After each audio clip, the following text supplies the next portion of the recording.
ягаан өнгөх байт юм уу те дандаа. Ер нь ихэнхдээ нийл ягаан. За тэгээд ийм цайвар өнгөтэй, шаргал өнгөтэй, цагаан өнгөтэй, ногоон өнгөтэй.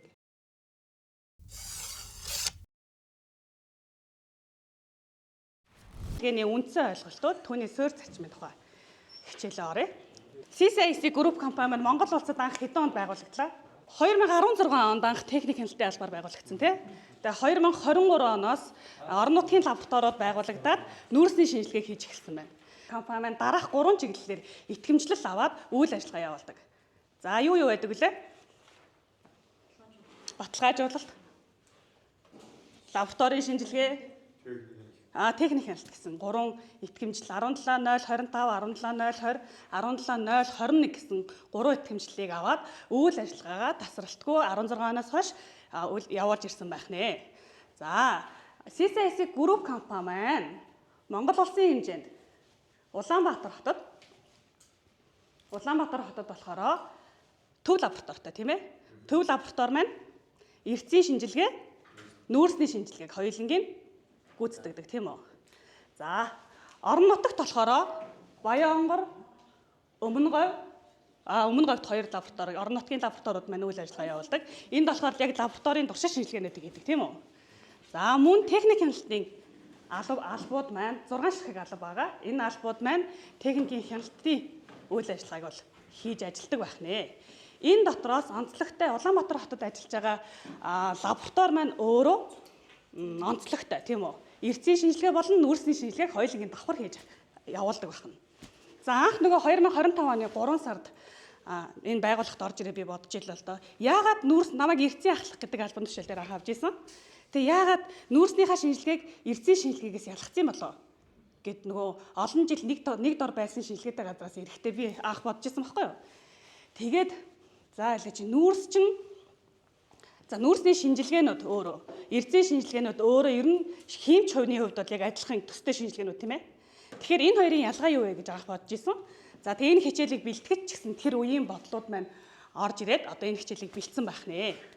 За тэгвэл одоогоор болохоор CCIC MNHK компани маань 20 дахь компани маань эрдсийн шинжилгээн дээр 9 сарын 1-ний байдлаар захирлын А44 тушаалаар 26 стандарт ажлын зааврыг батлуулаад үйл ажиллагаандаа мөрдөж ажиллаж байгаа. Энд нь болохоор хайлуурж оншны 6, цэсийн баяжмлын 6, тэгээ төмрийн өдрийн 12, бусад 2 гэх мэт стандарт ажлын заавруудыг батлуулаад захирлын тушаалаар батлуулаад үйл ажиллагаандаа мөрдөж ажиллаж байгаа ах нэ. За тэгвэл бид нар 2023 оноос хойш үйл ажиллагаагаа тасралтгүй явуулаад хэдийн Монгол улсад нэр хүндээ олсон одоо энэ компани маань за нүүрс хийж байгаа тийм нүүрсийг хэрэгжүүлээд эхэлсэн. За тэгвэл нүүрс гэж юу юм? Нүүрсэн дээр шинжилгээ хийгээд доктортой үйл ажиллагаа явуулаад 3 жил болсон байна тийм үү? За нүүрс гэж юу вэ? Одоо хоёулаа тэр ялгаа гаргаж ирэх гэдэг байгаа байхгүй юу? Өө тийм эртний ургамлын үйлдэгдэл тийм үү? За нүүрс гэдэгт бид нар за нүүрс гэхээр бид нар шууд органик зүйл бодогддог тийм ээ. Шатангууд л илж гаргадаг, дулаан гаргадаг тийм материал гэж бодогдож байна тийм үү? За тэгтээ дотроо мөн адил эрдсийн найрлагын шинжилгээ, элементийн шинжилгээ, физик шинжилгээнүүдийг давхар авч явдаг органик гаралтай ашигт балтмал ахна. За тэгвэл эрдэс гэж юу юм? Эрдсийг юу гэж бодож байна? Өмнөх хичээлдэр Төмөөслөнгийн орсон өмнөх хичээлдэр эрдсийн тухай бас 3-4 слайд тийм мэдгэдэггүй анхны мэдгэдэггүйнүүд бид нар авсан шүү дээ тий. Тэрэн дээр эрдэс гэж юу гэж хэлээ? Органик бус ашигт балтмал. За өөр хичээлдээ сайн суусан одоо шалгаж штэ. Өмнөх хичээл дээр онц суусан хүмүүсийг шалгаж байна. За өөр юу гэж тайлбарласан бэ? Дэлхийн гадарга дээр байгаа царц дагуулж байгаа тодорхой найрлагатай, тодорхой орон тойрон бүтцтэй тийм нэгдэл тийм үү. Тэрийг нь эрдэс гэж үзэжсэн. За өмнөх хичээл дээр мөн эрдсийг анион буюу катионы бүлгүүдээс тогтсон нийлмэл бүтэц гэж үзсэн тийм үү? Анион гэдэг анионных нь агуулгаар бид нар эрдсийг сульфидийн эрдэс, хайлкоберитийн эрдэстэй эсвэл хлоридийн эрдэс гэдэг байдлаар нь ангилж үзсэн тийм үү? Тэр хичээлээ санаж байна уу? Слайдуудын ер нь нүдэнд чинь гүйлгэж харагдаж байна уу? Оо цөөхөн хүмүүс нөө. За тэгэхээр эрдэс гэдэг маань тодорхой найрлагатай, тодорхой орон тойрон бүтцтэй хүн болгон өөр байдаг гэдэгтэй адилхан тийм орон тойрон бүтцийг агуулж идэг тийм байгалийн бэлт. геологийн ямар нэгэн процессын үр дүнд үүссэн байгалийн биет ахын тийм үү. Тэр олон биетүүд маань хоорондоо нийлээд ийм чулуулгыг бүрдүүлдэг байна. Энэ чулуулга дотор ганцхан эрдэс байна гэж ойлгож болохгүй. Энэ дотор маш олон төрлийн эрдцүүд агуулгадчиж, энэ чулуулгыг бүрдүүлж, энэ чулуулагт бид нар шинжилгээ хийж, шинжилгээний үр дүн маань захиалагчд очдог байна. Тийм үү? За эрдэс гэдэг нь тэгвэл байгалийн биет. Органик биш хатуу материал юм байна, тийм үү? За.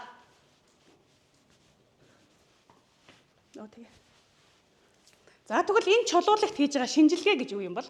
Энэ чулуунуудад хийж байгаа шинжилгээ гэж эрдсийн шинжилгээ, нүүрсний шинжилгээ гэж хэдүүл яриад байна шүү дээ, тийм үү? Тэгвэл энэний шинжилгээ гэдэг нь энэ дотор байгаа биетийг физик болон химийн аргаар дотор нь байгаа элементүүдийн найрлага, шин чанарын найрлага, физик үзүүлэлтүүдийг судлахын эрдсийн шинжилгээ гэж байгаа.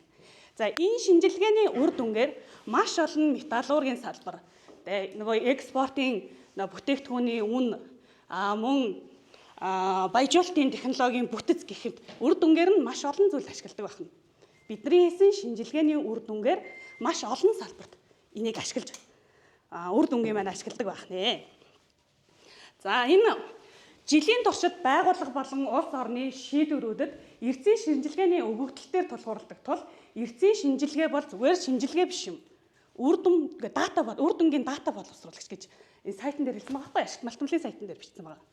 Тэгэхээр бид нар зөвхөн шинжилгээгээд нэгэн тоо гаргаж өгöd байгаа биш. Монгол улсын хэмжээнд байгаа эрдсийн үр дүн, эрдсийн агуулгын датануудыг боловсруулж өгдөг хүн байх нь. Ойлгомжтой байна уу? За.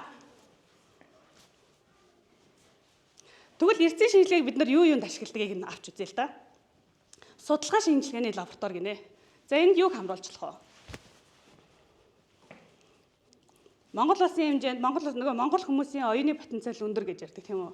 Тэгэхээр бид нар маш олон шинэ нээлтүүдийг доктор профессорынхаа ажлуудыг хийхдээ эрдсийн шинжилгээний үр дүн эрдсийн шинжилгээг ашиглаж энэ олон нээлтүүдийг хийдэг байна. За хоёрдугаарт хөдрийн чанар найрлагыг тодорхойлох гинэ. Энийг юу гэж ойлгож байна? Эрдсийн шинжилгээний үр дүнгээр хөдрийн чанар тодорхойлдог гинэ. Энэ худлаа бичсэн юм шиг байгаа.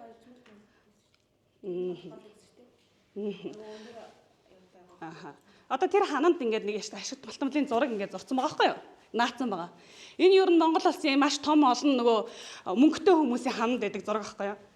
Тэгээ энэ зургийг зураад биднэрт нөгөө датаг нь боловсруулж өгөхөд эрдсийн шинжилгээ маань тий. За энэ хавьд нь вольфрамит байдаг шүү. Энэ хавьд нь зэсээр баялаг шүү гэдгийг нь энэ үр дүнд бид нар энэ шинжилгээгээр боловсруулж өгдөг байна. За ашигт малтмлын ордын үнэлгээ хийх гинэ. За маш олон лицензүүд Монгол улсын хэмжээнд гардаг тийм ээ. Зарим нь туслаар, зарим нь аваад тэрнээс нь болоод маш олон хүн баяжсан ч байдаг, ядуурсан ч байдаг тийм үү. За энэ ашигт малтмлын ордны лицензийн үнэлгээг мөн эрдсийн шинжилгээний үр дүнгээр боловсруулдаг байна. За технологийн процессын оновчлол гинэ. Тэгээ энэ технологийн процесстэй бас эрдсийн шинжилгээ холбогдож байна уу? За эрдсийн шинжилгээ маш өргөн хүрээтэй учраас зисч байна уу, жоншч байна уу, төмөрч байна уу, алтач байна уу тий. Маш олон төрлийн эрдцүүдийг ямар нэгэн байдлаар зүгээр дангаар нь зархаас илүү агуулга нь сул нөгөө ядуу хөдрүүдийг зархаас илүү баяжуулалтын процесс хийгээд тий. Тэрийнхаа 20 тонн жинтэй шорооноос 10 кг шороог зарах нь илүү эдийн засгийн хувьд ашигтай байдаг. Энэ процессын оновчлолыг хийхдээ мөн эрдсийн шинжилгээний үр дүнг датаг ашигладаг байна. За байгаль орчны үнэлгээ хяналт гинэ. Энд ямар байдлаар холбогдох вэ? Яг тийм хаягдал дээр.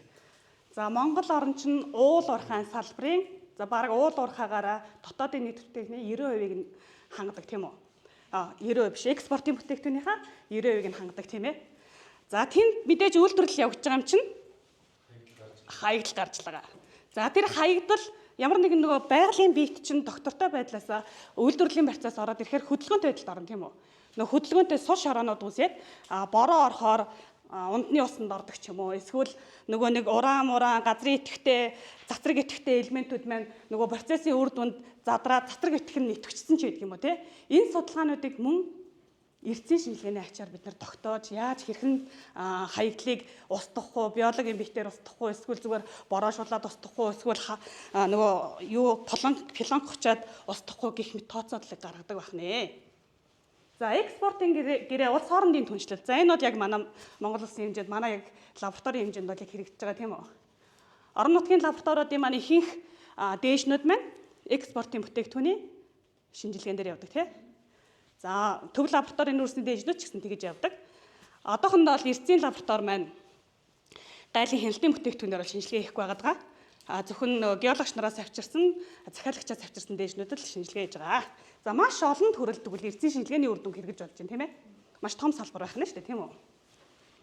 За тэгвэл эрдэнийн шинжилгээ, нүүрсний шинжилгээ гэдэг лаборатори маань байгууллага маань өөрөө хоёр хуваагаад өгсөн. Одоо тэрний ялгаатай талыг харъя. Ижил талын эхлээ харъя. За би ингэж гаргаж ирлээ. Өөрөө нөгөө оюун ухаандаа тунгаагаад ингэж боловсрууллаа. За зорилгын хувьд ижил юм. Бид нар адилхан л химийн найрлагын бүтцийн шин чанарыг тодорхойлох гэдэг тийм үү? За нүүрсэнд маань үнслэг нь хэдэн хувь байна? Чийг нь хэдэн хувь байна? За дулаан нь яаж ингэ шин чанарыг судлаад байна тийм ээ? За элемент нь хүчил төрөгч нь хэдэн хувь байна? Хүүхэр нь хэдэн хувь байна гэдэг элементийн судалгааг бас хийгээд байна. Тэгвэл эрдэс маань яг адилхан тийм. Жончны кальци фотор нь хэдэн, кальцийн карбонат нь хэдэн, хүүхэр нь хэдэн байна гэх мэт яг адилхан шин чанар найрлагын судалгаа хийгээд байна тийм үү? Тэгэхээр зорилгын хувьд адилхан шинжилгээ гэдэг байна. За дээж бэлтгэлийн ач холбогдол. Мэдээж дээж бэлтгэл шинжилгээний ажлын 80% эзлэн тий. Дээж бэлтгэл за филдчих юм бол тэр жигтэй ажил минь хичнээн сайн шинжилгээгээд 17.025-аар чийгээд за магадгүй хэдээр чийгээд тий. Стандарт ажлын заавар маань баг 3 үеэрээ дамжиж батлагдсан байлаач бид нар шинжилгээний үр дүн бол үнэнүүд гарахгүй. Тийм ээ. Тэгэхээр дээж бэлтгэлийн ач холбогдол энэ хоёр шинжилгээнд бол хоёуланд нь аягүй чухал юм байна. За стандарт арга гаргачлал. За нүүрсийг бид нар стандарт арга гаргачлаар хийдэг лөө. За дандаа GPT эсвэл MNS ISO гэдэг стандартаар хийдэг тийм үү? Дулааныг нь ISO тэтэрэгээрээ за эсвэл GPT тэтэрэгээрээ гэсэн заавар өгчдөг тийм. За эрддээр яг адилхан энэ зааварчилгаанууд явдаг шүү заяа. Стандарт ажлын заавраа яг тэр нөгөө олон улсын стандартаар батлаад тэгээд тэрийгэ үйл ажиллагаандаа мөрдөж ажилладаг байна. Тэгэхээр энэ талаараа бас адилхан юм. За үр дүнгийн хэрэглээ яг саяны ярьсанчлаг бид нэр сая амар олон салбарт эрдэнийн шинжилгээний үр дүнг хэрэгэлдэг гэдэг шиг нүүрсний үр дүнг ч гэсэн яг энэ салбаруудад адилхан хэрэгэлдэг байна. За энэ талаараа төстэй юм. За тэгвэл энэ хоёрын ялгаатай тал нь юу гэж болох вэ? Мэдээж ялгаатай тал байгаа болоод байгууллага маань хоёр хуваагаад өгчжээ. За ялгаатай тал нь дээжийн төрөл нь өөр юм те. Нэг нь органик гаралтай, нөгөөх нь органик бус гаралтай бүтээгдэхүүн байна. Нөгөө байгалийн биетүүд байна, ашигт малтмалууд байна тийм үү? За дээж бэлтгэл маань эрдэнийн дээжийг хэдээр бэлтдэг лээ? Аналитик дээжийг хэдээр бэлтдэг лээ? 1063-аас 74. За тэгвэл нүүрсний дээжийг тэгээ бэлтжүүл яах вэ? Нүүрсний дээжийг ийм баг ширхэгдэлтэйгээр бэлтжүүл шинжилгээний ажил чинь үнэн зөв яах вэ? Явахгүй тий. Тэгэхээр дээж бэлтгэлийн аналитик дээж бэлтгэлийн хувьд бол харилцан адилгүй байдаг юм тийм үү? За, гол үзүүлэлтүүд нь эрдцээр болохоор металлуудын ихэнхдээ үзэж байна тийм үү? Нүүрсэн дээр болохоор техник шинжилгээ тий, чанарын үзүүлэлтүүд нь ихэнхдээ үздэг байна. За, үйлдвэрлэлийн хэрэглээ. За, яг үйлдвэрлэл дээр энэ шинжилгээг яах гэж хэрэглээд байгаа вэ? Эрдцийн шинжилгээг бол металлургийн салбар, уул уурхайн салбар тий. За баяжуулалтын салбарч гэдэг юм уу те эсвэл лабораторийн салбаруудад хэрэгжилж байгаа бол нүүрсний шинжилгээг эрчим хүчний салбарууд Монгол улсын эрчим хүчний ихэнх хэрэгцээг бол нүүрс өөрөө хангаад байгаа шүү дээ те бүр урагшаа ихэнх бүтээгдэхүүнээ гаргаж байгаа тийм үү тэгэхээр мөн адилхан эрчим хүчний салбарт болохоор нүүрсийг хэрэгжилж байна нөгөөх нь болохоор уул уурхайн салбарт хэрэглээд байна тийм үү энэ нөгөө хэрэглээний хувьд бол арай өөр байгаа юм за шинжилгээний онцлог аргын хувьд мэдээж шинжилгээний онцлог аргатай болоод энэ хоёр ажлыг энэ хоёр шинжилгээг тусад нь авч үзсэн байна. За нүүрс маань өөрөө ихэнхдээ техник шинжилгээ. За тэгээд дээрэс нь элементийн шинжилгээнүүд бол явдаг бол элементийн шинжилгээ за багч нь болохоор калориметр дулаанаар боловсруулж ингээр үздэг ч юм уу тийм багшнууд явдаг бол нүүрс эрдцээр болохоор ноотын шинжилгээ. За багч шинжилгээ мөн давхар явна. Тэгээд багц шинжилгээнд гэхдээ яг нөгөө нүүрс шиг хуурайгаар нь оруулаад хийдэг шинжилгээнүүд байхгүй дандаа шингэн байдал ч юм уу те ихэнхдээ шингэн байдалд оруулж шинжилгээний явдаг ийм багц шинжилгээний аргууд явдаг байх нэ. За хүнд металл тодорхойлох. Нөгөө Монгол улс чинь хүнд металлаа ингэсэн байна, уранаад ихсэн байна гэж амар олон хил ам гараад байгаа шүү дээ. Хил ам гардаг шүү дээ. Энэ тохиолдлуудад заавал эрдэс дээр их шаардлагатай юу? Эсвэл нүүрсэн дээр заавал их шаардлагатай гэж авч үзэхээр нүүрсний тодорхой шин чанаруудад энэ хүнд металлын агуулгууд тодорхойлол нөгөө хүчтэй нөлөөлдөггүй. Нөгөө гайлаар гарч байгаа нүүрсний чанар байдаг шүү дээ. Стандарт байдаг хэвгүй чанарын стандарт байдаг. Тэрэн дээр ч гэсэн хүнд металлын агуулгыг тодорхойлон зааж өгөөгүй байдаг. Харин эрдэнэ шинжилгээнд дээр хар тоглог, за манайхаас ч н одоо зис, хар тоглог, вольфрам гэх мэт эрдцүүд экспортоор гарч байгаа тийм үү. Тэр бүтээгдэхүүнүүд дээр заавал хүнд металлын агуулгын давхар үзэх, нөгөө зэсийн баяжмал дээр давхар үзэх заалттай байдаг байхгүй юу. Тэгэхээр шаардлагын үед бол хүнд металлуудыг нь бол заавал үзэх шаардлагатай байдаг байна. За эрдэнэ шинжилгээний аргачлал гэж байгаа. За эрдэнэ шинжилгээгээ яриад үзэхээр энэ эрдэс гэдэг бүтээгдэхүүнийг одоо шинжилэхэд мэдээж нэгдүгээр дээж бэлтгэл заавал явах нь тийм үү.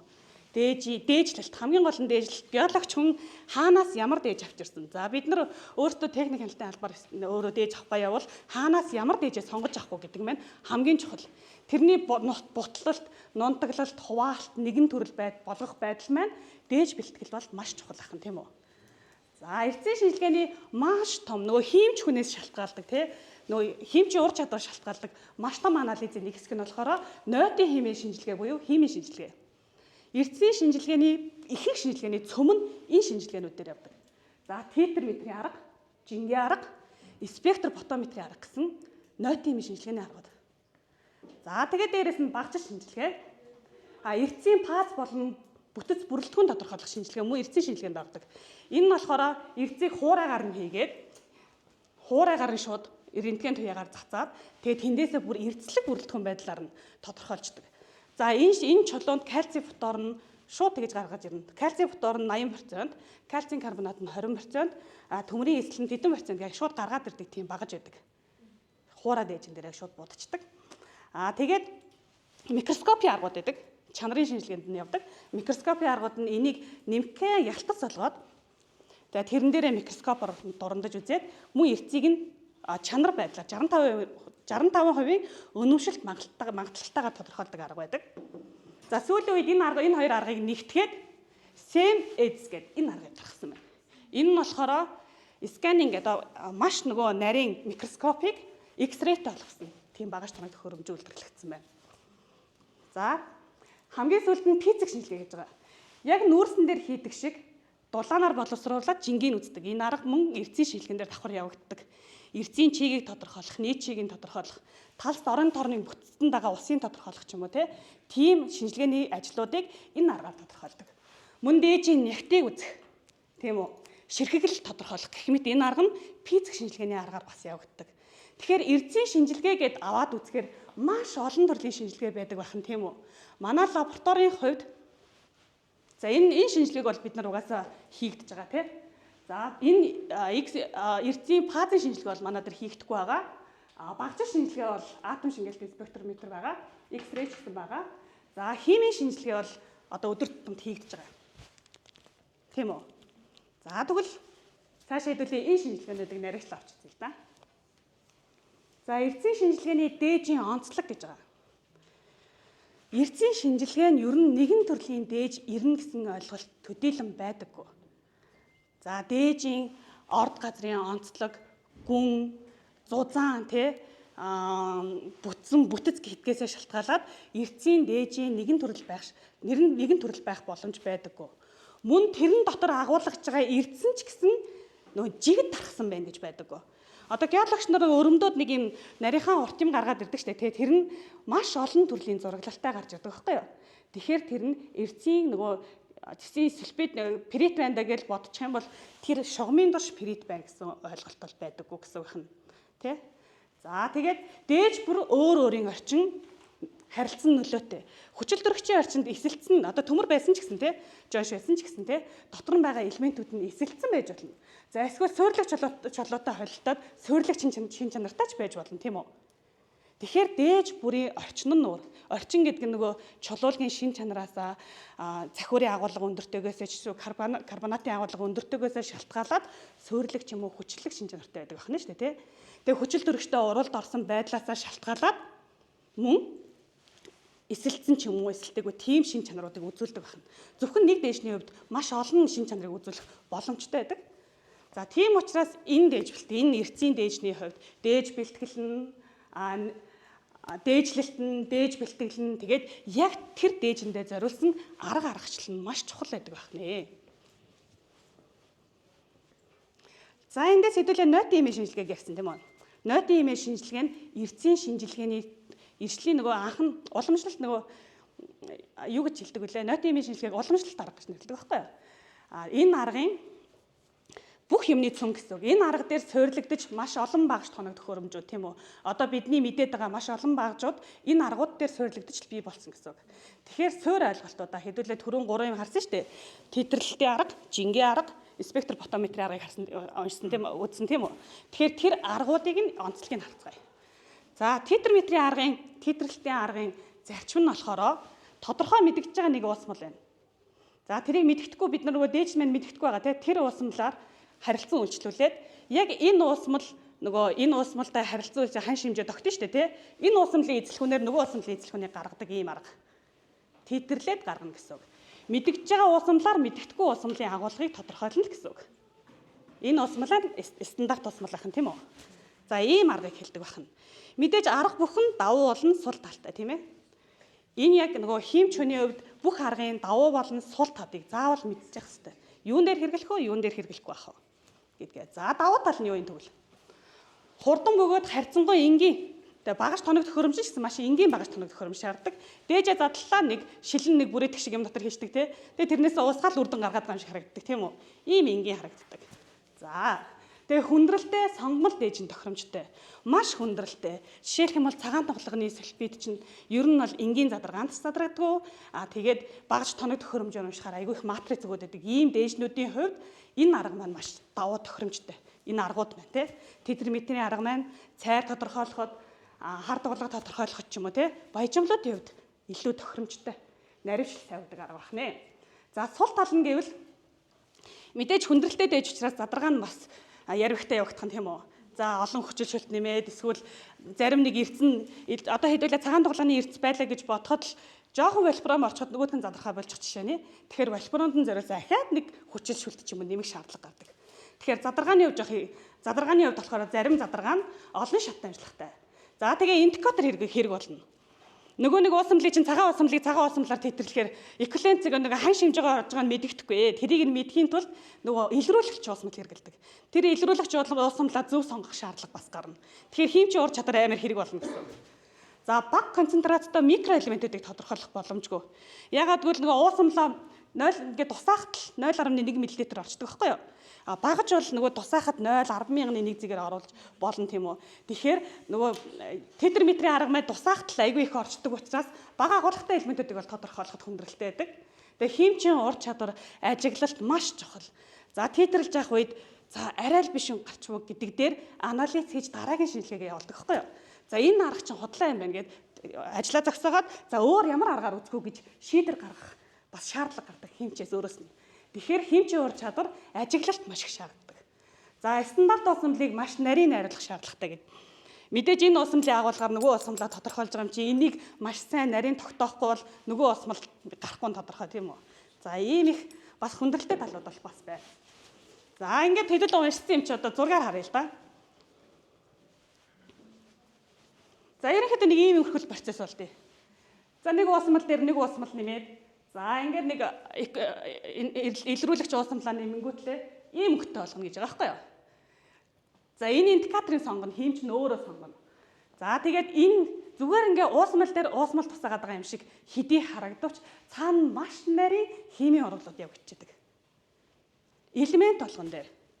За үндсэн уусамлаа ингээ гаргаад авцсан. Энэ дотор одоо юу байгааг нь тодорхойгүй тий. За би одоо эндээс жишээлх юм бол перитийг ингээ уусгаа авцсан гэж бодъё л да тийм үү. Энэ перитийг уусмал адил шилжүүлсэн. Энэ дотор төмөр байгаа, зис байгаа, хүүхэр одоо бүх элементүүд орсон байж ш энэ нэгэн төрлийн тунгалаг уусмал болж байгаа байхгүй юу. За энэ дотор байгаа төмрийг л тодорхойлохын тулд зөвхөн ганцхан төмрийг тодорхойлохын тулд тодорхой хэсгийг дастаж явж агаад за төмөрт зориулсан урвалж ашиглана гэсэн үг. Эсэлтэн ангиж руу хуруулж юм уу тий. За төмөр ямар процесс дээр илэрдэг вүлээ гэдгийг нь бас л анализ хийж үзнэ гэсэн үг байна шүү дээ, тий. За тэгээ эсэлдэн ангижрах орвол дээр эсэлдүүлэгч ер нь юу хэрэглэхийн, төмрөө хэд болтол нь ангижруулахын гэдэг тий. Энэ процессыг бодож ийж хуглаа явуулдаг байна. За тэгээ маш олон шат дамжлагаар явж болно. За жишээлх юм бол энэ зэсийг титрлэх титрлэх үеийн юуны зургийн бүдэгч байна л да. За эхлээд зэсээ болохоор уусамлаасаа эндээс бас тастад авчихна гэсэн үг тийм үү? Үндсэн уусамлаа гаргаж аваад эндээсээ тастаж авчаад тэгээд йодоо хийждэг. Шууд илүүдлэр хийжнэ. За тэгээ йод дээр эсэлдүүлэгч нэмээ үр дүнгийн бүрэн йодыг нь уруулд ороод илүү гаргахтал нь хийж өгчөөд араас нь тиосфитаар титрлээд илүү гарсан йодыг нь титэрлээд авчдаг. Уруу титгэлтийн процесс сайн явагддаг. Яг иймэрхүү зүгээр уусмал дээр уусмал нэмээд нэг үрдүн гаргаад байгаа хэдий харагдавч цаана маш нарийн ийм урвалууд явагдчихэдэг гэдгийг би ойлгох гээд байна. За тэгээд ерөнхий титрэлтийн ерөнхий томьёол нь болохоор яг доотлын томьёо C1, V1 гэдэг нь болохоор бидний мэдэгдэж байгаа стандарт дэжүүд тий концентрацууд нь C1 нь мэдэгдэж байгаа концентрац, V1 нь нөгөө зарцуулагдсан концентрац нь тий.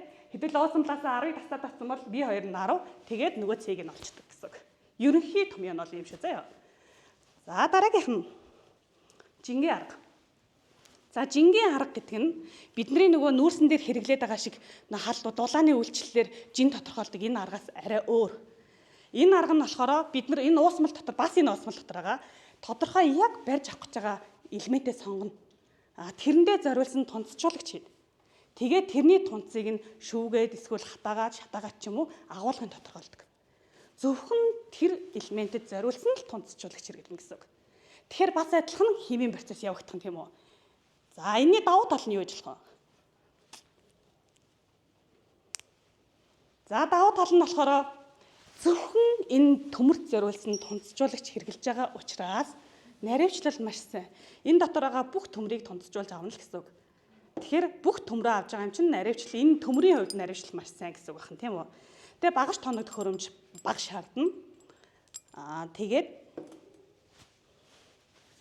эрсдэл багтаа тийм үү? Ганцхан нөгөө дээж элементэндээ зориулсан оруулж хэрэглэж байгаа болохоор эрсдэл маш багтаа ахна.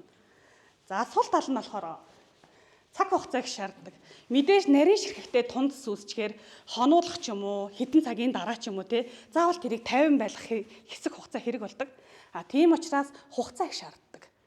За шууд тунцчуулангуудлаа шүүчвэл нөгөө нарийн ширхэгтэй тунцнууд маань хоорондоо коллект хэлбэрт ороод бүрэн тунцчаагүй байхад нь бид нар шүүгч магадлал өндөртэй тийм үү.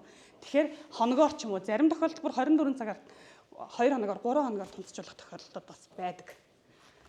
За мөн баг концентрацтай дээжийг бол тодорхойлох боломжгүй. Яагаад гэвэл зөвхөн тэрэн зориулсан тэрийг нь л ганцхан тунцчуулж авч байгаа учраас тунцчихгүй байвал шинжилгээний үр дүн гарахгүй тийм үү.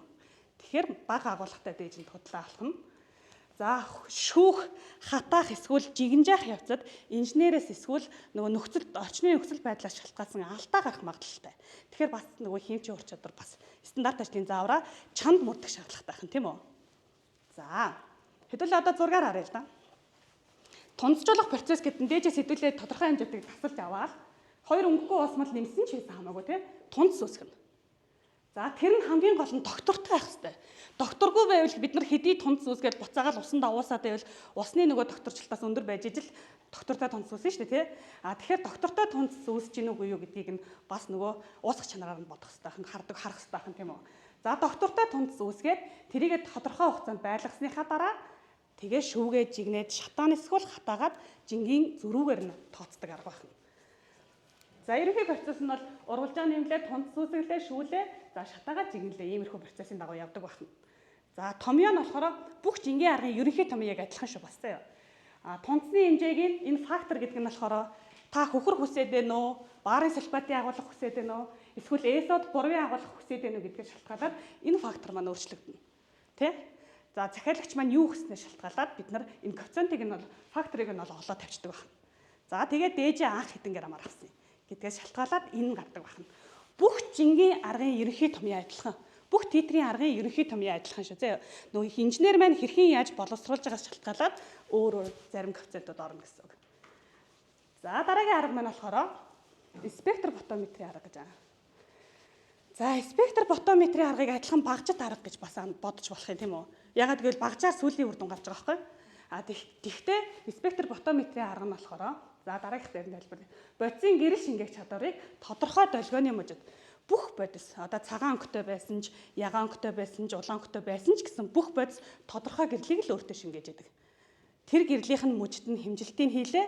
Тэгээ дараа нь жишг мөрөн дээр харьцуулах замаар агуулгын тодорхойлдог арга. За энэ арга нь болохоор тодорхойлох хязгаар нь тетраметрийн арга, жингийн аргыг бодвол арай өргөн. Нөгөөд маань процентын хүрээнд тодорхойлдог бол энэ арга маань ppm-с процентын мужид. За бид нар ингээ төмрийн эрдэс яриа төмрийн одоо дээж ирээ төмрөө тодорхойлсон гэж бодъё л доо. Төмөр маань 30% гарсан тэтгэлсэн чинь. Тэгвэл спектропотометрийн аргаарч гэсэн энэ 30%-ийг хийж болно гэсэн тодорхойлж болно гэсэн. Өргөн мужид тодорхойлохоор бас давуу талтай энэ арга маань. За тэгээ нэг уусамлаас маш олон элемент тодорхойлох боломжтой. Энэ уусамлаас за 10 10-аар тасдаж аваад 10 элемент нэгдэж тодорхойлж болно гэсэн. Яг өөрт нь зориулсан реагентуудыг нэмээд тэр реагентаа жишг мөрөн дээрээ хэмжээд тэгээ тодорхойлолтыг гаргаж болдог гэсэн үг заяа. За сул тал нь мэдээ сул талтай байна те. Уусамл нь тунгалаг өнгөтэй байх шаардлагатай. Ямар нэгэн коллоид жижиг хэсэг орхол юм бол энэ анализ тэр чигтээ бодлоо. Тэгэхээр уусамлыг заавал тунгалаг байхыг шаарддаг. Хөндлөнгийн нөлөө ихтэй.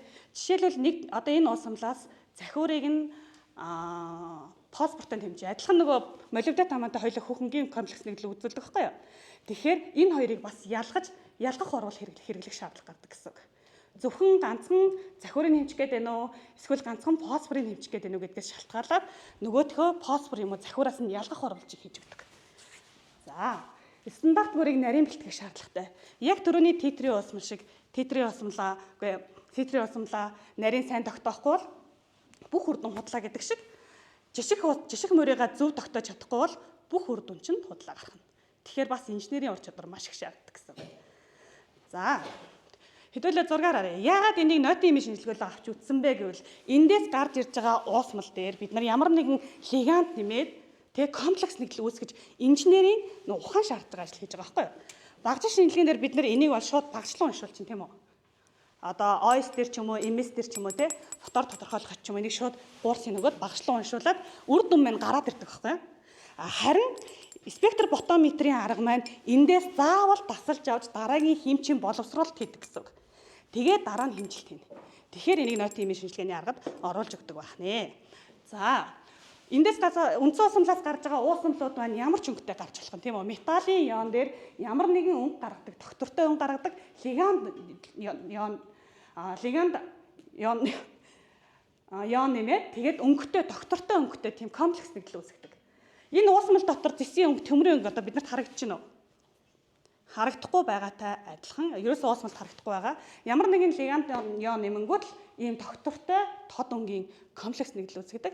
Энийг нь яг тухайн мужид нь гэрлийнхэн долгионд нь хэмжээд тэгээд жишг мөрөтэй харьцуулаад үр дүнг нь гаргадаг байх нэ. За ийм 3 ноотын имийн арга дээр манай ажлууд бол үндэслэгдэж явж байгаа.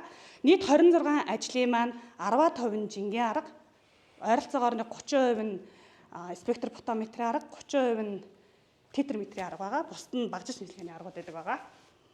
За бүгд энэ спектропотометрийн юуны хувьд болохоор анализийн хувьд болохоор энэ томьёон дээр үндэслэгддэг. Гэрлийн шингээлт нь бүгд ламбарт бэрийн шүү дээ. Гэрлийн шингээлт нь үеийн зузаан болон концентрацаас шууд хамааралтай. Хэрвээ уусмал дотор чинь төмөр тодорхойлох ч бол төмрийн агуулга өндөр бол уусмлын шингээлт нь өндөр занаа л гэсэн үг. Үеийн зузаан 10 байлаа гэхэд 10 дээр хэмжих юм уу, 50 дээр хэмжих юм уу? Тэрнээс шалтгаалаад таны концентрац гэсэн шүү гэсэн санааг илэрхийлж байгаа гэсэн үг ээ.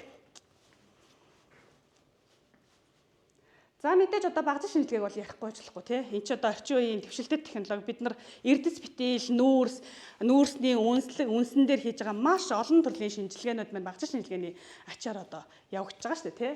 За дээжийн гэрэл, рентген, флазм, мас болон цахилгаан соронзон долгионы оронтой харилцан үйлчлэлээр тулгуурладаг заяа. Эрдэсийн найрлага элементүүдийн агуулмжийг тодорхойлдог. За масс спектр бол массан дээр нь. За OS ICP түрүүний яриад байдаг шиг SEM, XRD энтер бол тий цацрагалтан дээр нь ч юм уу тулгуурлаж хийгдсэн дэвшилтэт технологиуд ахна тийм үү. За давуу тал нь мэдээж өндөр наривчлалтай, мэдрэх чадвар маш сайтай, олон элемент нэг дор тодорхойлох боломжтой, бага агуулга бүр микро, ультра микро төвшин ч гэсэн шинжилгээх бүрэн боломжтой, шинжилгээ маш хурдан давтагдах чанар сайтай гэх мэт давуу тал маш ихтэй арга тий. За сул тал нь мэдээж үнэтэй нарийн төвхтэй багаж тоног төхөөрөмж ашигладаг, мэрэгсэн оператор нарийн тохиргоо шаарддаг. Тэгээд дээж бэлтгэл нь заримдаа төвхтэй, тэгээд задраагүй тохиол дээжнүүд маш олон тохиолддог тий. Масс дээжийн хувьд хийж байгаа штэ бид нар энийг 20 дээжний хувьд 200 дээжний хувьд хийж хахад 200 дээжин дотор задраагүй дээжнүүд бас их харагддаг байхгүй юу? Нэгэн төрлийн задаргаатай учраас зарим дээж нь задаргааны процесс нь жоохон төвхтэй байдаг гэсэн үг. За мэдээж засвар калиброк хийх шаардлагатай тий. Үнтэй нэг эвдэрчүүл за тэрийг эртэл кэнийг эртэл юмаа эмзлэхгүй гэдэгт яг адилхан нэг ийм л юм болдог байх нэ. За багаж шинжилгээнд өргөн хэрэглэгддэг багаж тоног төхөөрөмж. За ерөнхийдөө уусмал дотор байгаа ийм ионуудыг одоо бид нар эндээс өнгө гарах шаардлагагүй, ямар нэгэн уусмалаар титрлэх шаардлагагүй. Зүгээр ингээд уусмал болгочих штэ тий. Тэгэхээр энэ уусмал дотор чи эдгээр элементүүд байж л юм гэсэн үг. Энийг шууд багаж руугаа орууллаа. Багажны юу бүртгэхээс шалтгаалаад массыг бүртгэхгүй. За эсвэл зүгээр завтаргалтын бүртгэхгүй, эсвэл шингээлтийн бүртгэхгүй гэдгээс шалтгаалаад багаж маань өөр л гэсэн үг. За бүр хуураагаар ингэж хийж болдог. Минералог энэ одоо XRD чинь одоо шууд дээж хуураагаар нь хийгээд яг тэрэнд дагуулж байгаа эрдцүүдийг гаргаад ирдэг. Маш гоё тоног төхөөрөмж байдаг. Одоо Монгол орны хэмжээнд маш цөөхөн байдаг бас багаж тоног төхөөрөмж байгаа. За энэ сүүлийн сканинг электрод гэдэг энэ сүүлийн нөгөө нэг микроскопыг X-rayтэй холбосон гэж яриад байгаа энэ багаж маань сүүлийнх нь. Эдгээр багажнуудыг багаж шинжилгээнд хэрэгэлдэг байх нэ. За тэгэхээр манай лабораторийн хувьд болохоор ямар шинжилгээ хэрэгэлдэг байх нь вэ? Нойтын хийн дээр 3 төрлийн шинжилгээг байнга хийдэг байх нь тийм үү? За тэгээд багаж шинжилгээ бас давхар байгаа. Энэ жил ОС суулгаад эрдцийн шинжилгээ маань бүр их өргөн зарвартай болгож байгаа. За мэдээж лабораторийн шинжилгээ хийж л байгаа юм чинь чанарын удирдлага байх шаардлагатай тий. Бүх лабораторийн шинжилгээ биднээс гарч байгаа нэг тоо бүр чанарын шаардлагыг хангасан бодит үр дүн байх хэрэгтэй. Үнэн зөв байдал тий. Харилцагч хоорондын итгэлцлийг хангахад л ер нь бол зорилго нь яваад байна тийм үү. За байгууллага маань биднэрт чанарын баталгаа гаргаж өгдөг байна. Байгууллага маань биднэрт 17025-ийн итгэмжлэлийг нь авч өгөөд. Тэгээ дээрэс нь стандарт ажлын заавруудыг батлуулаад, баталгаажуулалт стандарт дээр аргын баталгаажуулалт хийгээд за тэгээд дотоод аудит тэгээд сургалт явуулах замаар бидний чанарын баталгааг байнга тасралтгүй сайжруулж хангаж өгдөг байна. За инженерүүд бид, за химч нар бид, ахлагууд ч юм уу те лабораторид ажиллаж байгаа бидний хувьд болохоор чанарын хяналтыг тогтмол хийж явах хэрэгтэй. Энд болохоор юу яаж болж байна? Ер нь бид нар хэмжилт хийх бүрдээ хяналтыг давхар хийж явах хэрэгтэй. За нүүрсний параллел дээж хийж байгаа ч гэсэн те ягаад хоорондоо зөрүүтэй гарч гэдэг дээр анхан шатны хяналтыг бол байнга хийж явах хэрэгтэй. Эрдцийн шинжилгээнд дээр юугаа титрлжсэн чинь жаншоо титрлжсэн чинь эргэх орвол явагдаад байвал ягаа эргэж вэ гэдэг дээр байнгын анхан шатны хяналтыг бол хийж явах хэрэгтэй. За хоёрдугаарт буланк дээж, стандарт дээж, давтан шинжилгээ мөн гадаад хяналт, лаборатори хоорондын харьцуулалтанд орох замаар бид нар чанарын хяналтаа бас дотроо хийж явах хэрэгтэй байна. За мөн инженер бүр өөртөө болдог бол одоо ер нь инженер бүр өөртөө за борлохгүй бол ахлахууд нь өөртөө чанарын хяналтын карттай байвал зүгээр. Энэ хүлцэх энэ стандартыг 10 удаа хэмжээд 20 удаа хэмжихэд хүлцэх агуулмжтай байгаад байна уу, байхгүй байна уу, эсвэл өөрчлөгдөд байна уу. За эсвэл нэг хяналтын дээж аваад тэрийгээ ч гэсэн 10 удаа хийгээд те энэ хүлцэх агуулмжийнхаа мужид байна уу гэдгийг нь хямжаах нь ер нь бидний лабораторид ажиллаж байгаа бидний хувьд бол чанарын хяналтыг бол сайжруулж байгаа нэг хэлбэр нах нэ. 17025-ын хүрээнд чанарын хяналт зөвхөн бодит үр дүн гаргаж өгнө гэсэн те захиалагчид бодит үр дүн өгнө гэсэн урайтай байдаг шүү дээ тий. Тэгэхээр энийг хэрэгжүүлэхийн тулд маш олон зүйлийг бид нараас өөрөөсөө шаардаж хийж явах хэрэгтэй байх нь. За 17025-ыг бид нар энэ эрдцийн лабораторид 25 онд авсан. 23 онд нүүрсний лабораторид авсан энэ ач холбогдол нь өөрөө туршилт хэмжилтийн лабораторийн чадвар найдвартай байдлыг баталгаажуулна. Шинжилгээний үр дүнгийн давтагдах чанар үнэн зөв байдлыг хангана. Мэдээж тийм үү шинжилгээний үр дүнгийн үнэн зөв байдлыг хангана. За олон улсын хэмжээний хүлээн зөвшөөрөгдсөн итгэлцлийг бий болгоно. Чанарын менежмент баримтжуулалтын хяналтыг сайжруулна. Хэрэглэгч захиалагчийн итгэлцлийг нэмэгдүүлнэ. Ер нь энэ стандартын хүрээнд бүх юмыг баа байгуу заагаад өгсөн байдаг тий. За ингэж юугаа хийшүү эргэлзээгээ тооцсон шүү, ингэж баталгаажуултай шүү, ингэж нотлогоо хийгэрэй ч юм уу те. Заавал гаднаас ирсэн дээжин дээр ийм бүртгэлүүд байх ёстой ч гэдэг юм уу те. Бүх юм нь юуг нь зураглалын дагуу заагаад өгсөн байдаг стандартчууд те олон улсад хэрэглэгддэг. За тэгэхээр бид нар одоо дараагийн тавьчих. За бид нар тэгвэл 17.25%-нд нэг үр дүн дээр үнэн зөв бодит үр дүн гаргахын тулд ер нь яавал одоо нэг бодит үр дүн гарах гэдэг нэ гэж бодоод иймэрхүү зөвлөл гаргаж үзлээ.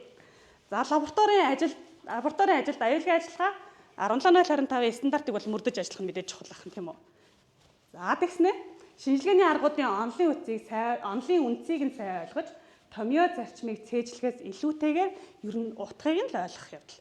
Бид нар угаасаа тэр стандартыг баа бэйгөө чэйжилж хизээч чадахгүй. Тийм учраас энэ стандартыг яг юу хийх гээд хэлэх гээд байгаа юм те. За нүүрсний фотор тодорхойлох энэ арга аргачлал чинь яг юуг нь тодорхойлох гээд юутай нь оруулалт оруулах гэдэг агуулгын л ерөнхийд нь ойлгох нэг чухал юм а гэж одоо яагаад би энийг ингэж оруулсан бэ гэвэл би нэг анх ажилд орчоод жинхэлж мэхэлчээд бүр 3 жилийн дараа нэг юм хөхөр тонцчулдаг байхгүй хөхөр жингийн аргаар хийж байгаа.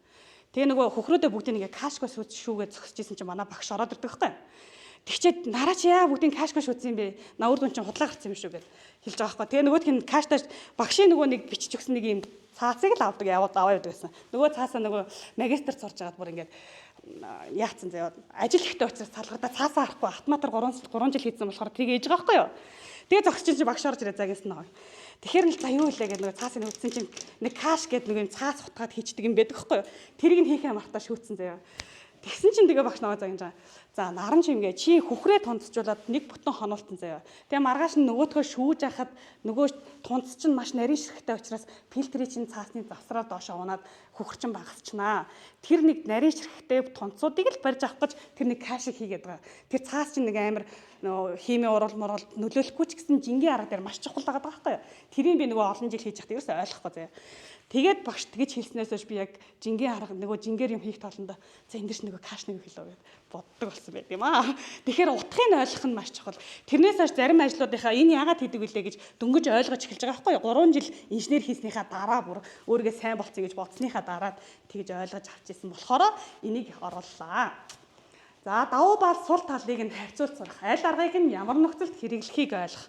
За бид нар захиалагч зүгээр нэг юм төмрийн за кварцын дээж авчирч өгөөд энд жонш тодорхойлолыг өгч ил тоо. Энд чинь захиалагчд ямар аваатай те. Геологч байгаа геологч биш гудамжнаас ч юм уу те гэр хорооныхоо эсвэл айл сахалтай ашинаас ч юм аваад ирсэн дээжин дээрээ алт үзүүлэх чимээгээ өгцөн байж болно. Гэхдээ энийг нь зөвхөн алт хийдэг аргаар тодорхойлоод явуулах биш. Энэ дээж минь алтгүй гэдгийг бид нар дээжээ задлахаас ахуулаад ер нь бол анзаарч эхэлдэг. Хиймч хүн ер нь тийм болчдөг тий. Тэгэхээр тэр дээжин дээр ямар аргачлалаар яаж хийх үү? Аль аргачлалд давын сулын тий агуулга өндөртэй юм бол тетраметрийн аргаар хий, агуулга багтаа бол зүгээр спемээр тодорхойлчих гэдэг юм уу тий. Энэ анализыг хийж чаддаг байх нь хиймч хүнд маш чухал байдаг байх нэ. За тооцоолол, нэгж дамжуулал, алдааны их усүрт анхаарах. Ер нь алддаггүй хиймч, алддаггүй хүн гэж хизээж байдаггүй. Алдаа гарч байгаа юм чинь ямар нэгэн нөхцөл байдал үүссэн л байж таараа тий. Тэр алдааг илрүүлээ засаж залруулад цааш нь өргөжлүүлж явах нь бидний яг ур чадварт маш их сайн нөлөөтэй байдаг. За тэрэн дээр нөгөө фейлдэл за яана алдсан гэж бодхоос илүүтэй ахиж энийг алдахгүй байх нөхцөлийг бүрдүүлэх нь чухал гэсэн. За нэгж дамжуулалтын төр бол биднэрт бол зайлшгүй шаардлагатай тийм ээ. За стандарт ажлын зааврыг практик ажилдаа уялдуулах. Стандарт ажлын заавар дээр нэг заримдаа нэг шал хэрэггүй юм биш тохиолдлууд бас гардаг байхгүй юу? Ер нь бол яагаад гэвэл тэр стандарт ажлын зээл би түрүүн хэлдэг шиг эрдэс болгон авчирж байгаа дээж болгон харилцан адилгүй байдаг гэдэгтэй адилхан тэр стандарт ганцхан тэр дээшний хувьд ч юм уу тэр масс дээшний хувьд нь яг заавал байх албагүй тэрэн дээр заавал сайжруулах ч юм уу те вольфрамтай байл вольфрамын тонцжуулалтыг ч юм уу хийж явах ёстой гэдгийг практик дээр ийм дээж ирсэн шүү гэдгийг заавал нөгөө стандарт ажлын заавартайгаа харьцуулж ойлгож байгаарай. Хичээлийн маань үнэн ер нь бол шинжилгээний маань те лабораторид ажиллаж байгаа бидний үнэн зөв үр дүн бол ямар нэгэн байгууллагын улс орны маань зөв шийдвэрүүд өгд юм байна. Тэгэхээр тэр шийдвэрүүд дээр үндэслэж манай Монгол улс хөгждөг учраас таны шинжилгээ Монгол улсын хөгжилд маш том хувь нэмэртэй юм шүү. Гिचээцгээ. За баярлалаа.